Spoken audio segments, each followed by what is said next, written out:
This is letters to Momo, letter number 17, October 7th, 2010. My dearest brother Momo, just to continue with the comical nonsense of yesterday's email, I also thought I'd share these. You can try and picture me coming back from a wild night in Acapulco and apparently hurling myself into a flamingo that I was later charged fully for by a guilt-driven crusade of angry uncles and aunts who charged into our hotel room the next morning. Much too early for guilt, might I add.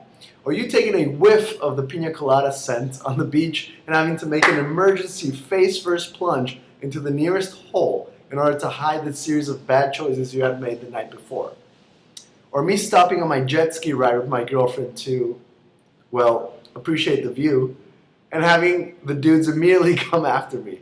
Or our dear uncle organizing a singing session with the hotel band on New Year's Eve to sing a little bit of What Would Mary Say? Too good, man. Totally amazing. But now on to the good stuff.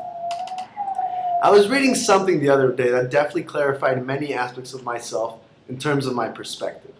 How seeing what we see and living what we live are conscious decisions.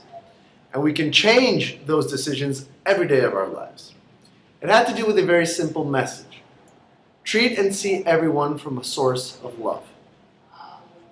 This is obviously much more easily said than done, especially after you have just had a confrontation with someone or you see things that you don't like that much. However, the premise goes a little deeper, and it has to do with that attitude of gratefulness, of gratitude, that I had touched upon earlier. And it takes it to a new level. To harbor an attitude of gracefulness and gratefulness, and to be able to see and treat everyone from a source of love. How does it work?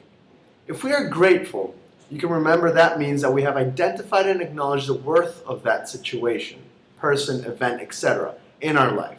So regardless of the current appreciation we have, even if we are caught up in emotion, if we can't really stand that person or situation in that moment, or if we remind ourselves that their presence means perfect harmony in our life and thus something to be grateful about, then immediately we are able to switch that essence of rejection to an essence of love. The switch is that easy.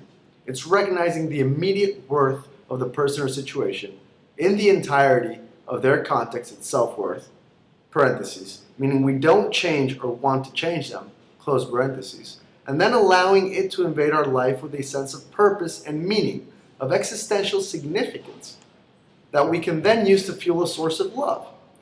Instead of saying, open quote, I just can't stand that person, situation, event, etc., close quote, we can now say, open quote, maybe I don't understand that person, but I'm grateful for her presence in my life, for it is perfect, divine will, and valuable.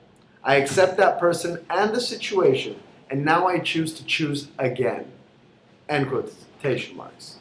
This mechanism also breeds massive amounts of freedom, for we no longer tie ourselves down to the experience or situation or person. We simply understand that in order to be grateful, we must first accept what is there. Once we accept it, we let it go. We allow it, and in the allowance, the magic of that interaction happens and continues to breathe life into our present state.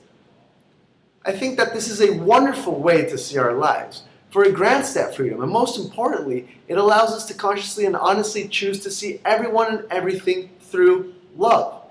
This does not mean we fail to see the reality. Not at all.